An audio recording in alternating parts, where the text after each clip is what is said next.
São Paulo tem sinal verde do Tigres do México para avançar nas tratativas com o Soteldo, mas no vídeo de hoje do canal do Nicola, quero te contar que as negociações vão ser bem mais complicadas do que se imaginava. Bora te atualizar também sobre o grande chapéu dos últimos dias. Luiz Henrique, que era pretendido pelo Flamengo, acaba de fechar com o Botafogo. Falo também sobre Cuca e a possibilidade de o ex-treinador do Galo ir parar no Boca Juniors. Para completar novidades importantes a respeito do Corinthians e o lucro com o Libertadores da América, te falo a respeito de William Arão, cada vez mais perto do futebol turco, as últimas do mercado de transferências, Palmeiras e muito mais você não perde por esperar. Antes, deixa eu só pedir para você assistir ao vídeo até o fim, se curtir, deixa like e se inscreve no canal, combinado? Bora contar também que todo esse conteúdo é um oferecimento de 1xBet, casa de apostas esportivas que dá a você a chance de se dar bem de segunda a segunda. Nessa sexta-feira, por exemplo, tem jogos da Série B. A partir de sábado, rodada completa da Série A, com jogos da Série B, da Série C. Você não vai perder essa oportunidade super simples para participar. Pega o link que eu vou deixar no comentário fixo, já faz seu cadastro e começa a apostar. Só não se esquece de usar o cupom Nicola quando você for fazer o depósito, para ter 100% de bônus no valor da grana que você colocar por lá, beleza? Bora começar o vídeo com o tradicional giro de notícias e a primeira informação é sobre o Palmeiras, Merentiel e Flaco Lopes, que só podem estrear a partir do dia 18, quando serão inscritos, participaram do primeiro jogo treino vestindo a camisa alviverde. Foi num empate em 1-1 com o São Carlense. O Merentiel marcou o único gol do Palmeiras, o Flaco Lopes teve participação discreta, os dois estão em fase de adaptação super natural, o torcedor do Palmeiras precisa ter calma com a dupla. Bora contar também que o presidente do Santos, Andrés Rueda, participou de mais uma reunião com os atletas nessa sexta-feira na reapresentação do elenco, depois do fiasco e a eliminação para o Deportivo Táchira. Confronto desse final de semana contra o Atlético Goianiense vai ter Marcelo Fernandes como técnico e a grande dúvida de todos é quem vai assumir o Peixe em definitivo. Não há uma definição até esse momento. Bora falar também sobre o Atlético Mineiro que apresentou nessa sexta-feira Pavón, um dos seus principais reforços para a temporada, ex-jogador da seleção argentina que vai vestir a camisa 30 do Galo. Durante a apresentação, Pavón disse preferir jogar pelo lado esquerdo, mas também pode jogar como atacante ponta direita, beleza? Bora falar sobre o Internacional com mudança importante. Emílio Papaléu, que ocupava o cargo de vice-presidente de futebol do Inter, procurou o presidente Alessandro Barcelos para dizer que por motivos particulares precisa se desligar do clube. Tenho certeza que não vai deixar saudades. O torcedor colorado andava bravo com o vice de futebol. Só para arrematar ainda a relação ao giro de notícias, contar que o Bruno Nazário, jogador do Vasco, está indo para o Juventude, que a Juventus da Itália está anunciando a contratação de Di Maria, ex-atleta do PSG. Teve clube brasileiro imaginando que ele poderia ser contratado, desde o princípio eu dizia que não havia chance nenhuma. E que o Pedro Raul, atacante que faz sucesso com a camisa do Goiás, recebeu uma proposta do Nagoya Grampus. Ele está emprestado ao Goiás até dezembro, o Nagoya Grampus se ofereceu para pagar 2,5 milhões de dólares. E o Goiás vai precisar torcer para que a negociação não avance, senão vai perder o atleta e vai ficar com apenas 10% da taxa de vitrine, ou 250 mil dólares. Bora falar agora sobre o Flamengo, quanto é que o Flamengo imagina ser capaz de faturar com o William Arão. Questão de tempo para que o Arão se despeça do Fla e vá jogar no Fenerbahçe, atleta pedido por Jorge Jesus. Proposta na mão do Flamengo hoje é de 3 milhões e 800 mil dólares ou 20 milhões e 400 mil reais, número que eu considero bastante interessante, levando em consideração que o Arão já está na casa dos 30 anos de idade e perdeu sua condição de titular recentemente. O volante vai assinar contrato até 2024 e vai garantir a independência financeira no futebol turco. Essa grana será utilizada na compra de Wallace, o volante pretendido pelo Flamengo nesse momento, atleta que foi revelado no Grêmio, está na Udinese. É bem verdade que a primeira proposta feita pelo Flamengo ao Udinese já foi recusada. O clube italiano está querendo 8 milhões de euros por 70% dos direitos econômicos, as partes tentam chegar a um acordo. O Wendel, que era o grande sonho dos dirigentes rubro-negros, esse é bem mais caro. O Zenit trabalha com números de 18 milhões de euros e não está disposto a emprestar o atleta, até por isso, diante dessa dificuldade, está mais para que o Wallace seja comprado do que o Wendel. E você tem preferência? Quem você gostaria de ver vestindo a camisa 5 do Mengão? Bora mudar de assunto e falar sobre o Vasco da Gama. Alex Teixeira, atacante de 32 anos de idade, revelado no próprio Vasco, é o grande presente que a 777 espera dar ao torcedor vascaíno muito em breve. A expectativa é de que ainda no mês de julho com a aprovação dos sócios, a 777 assuma 70% das ações da Sociedade Anônima do Futebol do Vasco da Gama, logo de cara injete 120 milhões de reais nessa empresa. E o presente inicial poderia ser o Alex Teixeira, atleta que está livre há alguns dias depois de rescindir seu contrato com o Besiktas. O Alex, a pessoas mais próximas, não descartou a possibilidade de continuar no exterior, ou jogando na Arábia Saudita, no Catar, eventualmente até na China. Mas o Vasco tenta convencer o atleta de que o projeto, o Vasco da Gama, é dos mais interessantes com a chegada da 777, com a ideia de profissionalizar o clube, e ele seria o grande astro dessa equipe.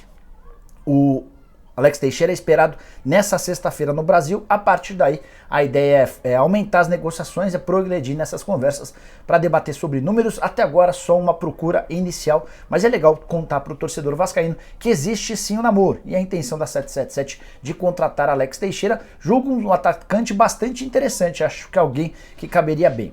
Só antes de mudar de assunto, contar que o Vasco também monitora a situação do atacante Rossi, que já passou pelo Vasco e se declarou vascaíno, né? Ele tem mais um ano de contrato com o Al Faisaly, da Arábia Saudita. É difícil imaginar que ele possa rescindir por lá.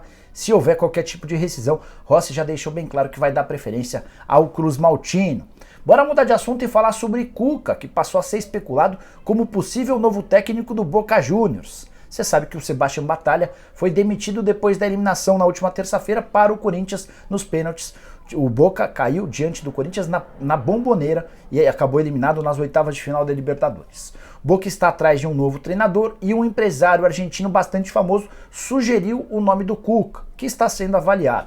Mas a parte mais curiosa vem agora. O pessoal da ESPN entrou em contato com o Cuca para perguntar se ele toparia trabalhar no Boca. E a resposta foi: quem sabe?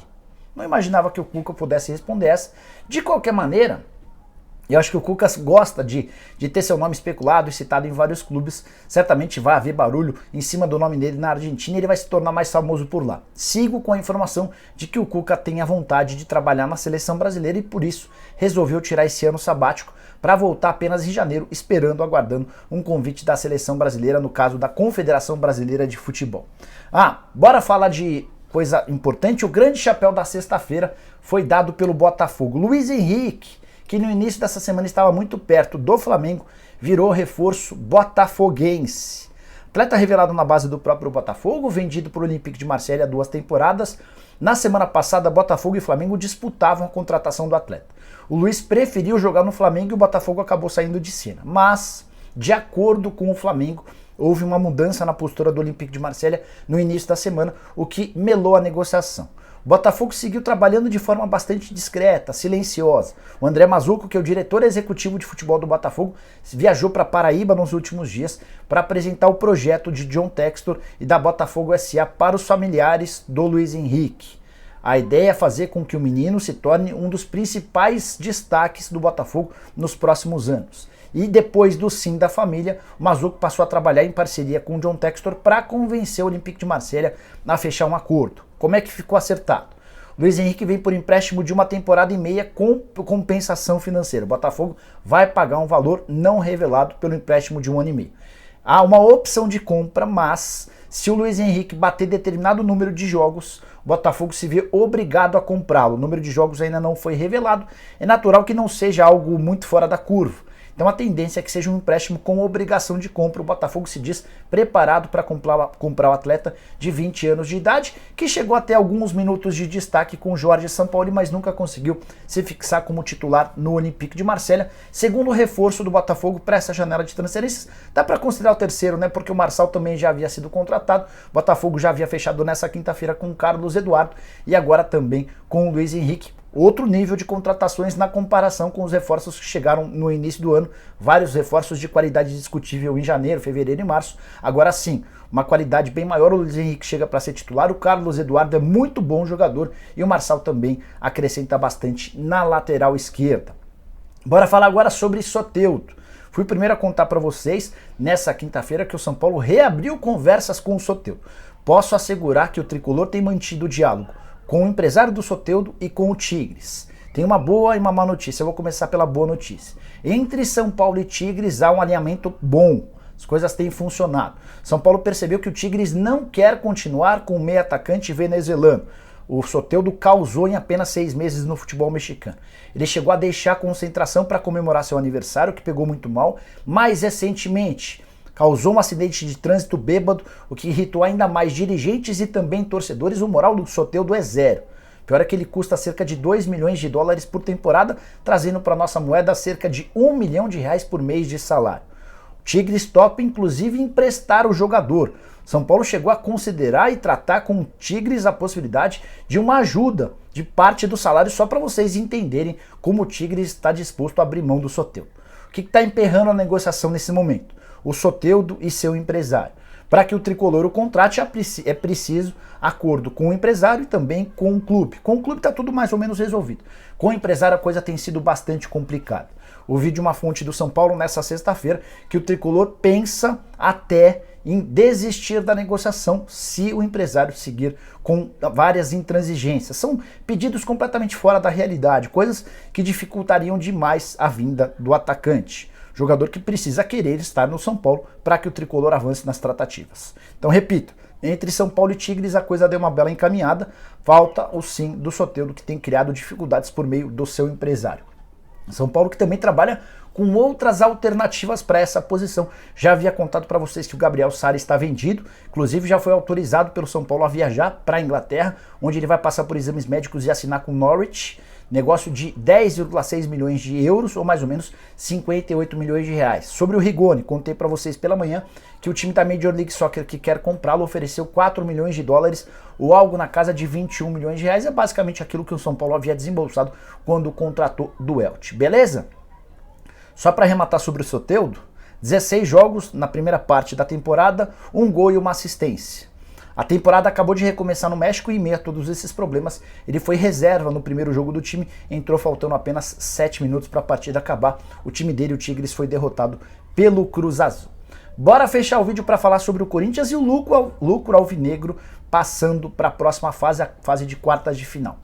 Só de ter eliminado o Boca Juniors na última terça-feira e assegurado uma vaga entre os 8 melhores da Libertadores, o Corinthians já embolsou 8 milhões de reais. Esse é o prêmio pago pela Conmebol para todos os times das quartas de final. Mas o Timão ainda espera arrecadar cerca de 4 milhões de reais livres de impostos com bilheteria. Bora explicar um pouquinho dessa matemática.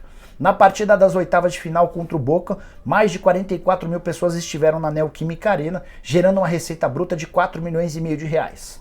Com todos os descontos, sobraram para o Corinthians cerca de 3 milhões de reais. A estimativa da diretoria alvinegra pro confronto contra o Flamengo, jogo de ida, a volta vai ser no Maracanã, é de uma arrecadação ainda maior, com um pequeno reajuste no preço dos ingressos para determinados setores e com ocupação total do estádio. Diante desse cenário, a expectativa é de lucro entre 4 e 5 milhões de reais livres de impostos, um salto de 3 milhões de reais para 4 ou no máximo 5 milhões de reais, juntando-se aos 8 milhões garantidos da cota, a gente tem a informação ou a confirmação de que o Corinthians pode embolsar até 12 ou 13 milhões de reais. Uma grana que vem num momento super importante de dificuldade de fluxo de caixa, apesar da venda recente do zagueiro João Vitor para o futebol português. Ele vai jogar no Benfica numa negociação que garante 44 milhões de reais. Se você não viu o vídeo da manhã, contei detalhes sobre o Balbuena e aí dou uma refrescada para vocês. Zagueiro paraguaio é esperado na próxima semana em São Paulo para realizar exames médicos e assinar contrato de 1 ano. Ele vai suspender o vínculo dele com o Dinamo Moscou da Rússia para fechar com o Timão. Bom, pessoal, eram essas as informações que eu queria dividir com vocês. A gente volta daqui a pouquinho a partir das 7 da noite ao vivo no programa do Nicola para dar mais detalhes, responder a perguntas de vocês daquele jeitinho que vocês já conhecem, tá? Não esqueçam de deixar like, de se inscrever no canal, aquela coisa toda. Abraço, tchau!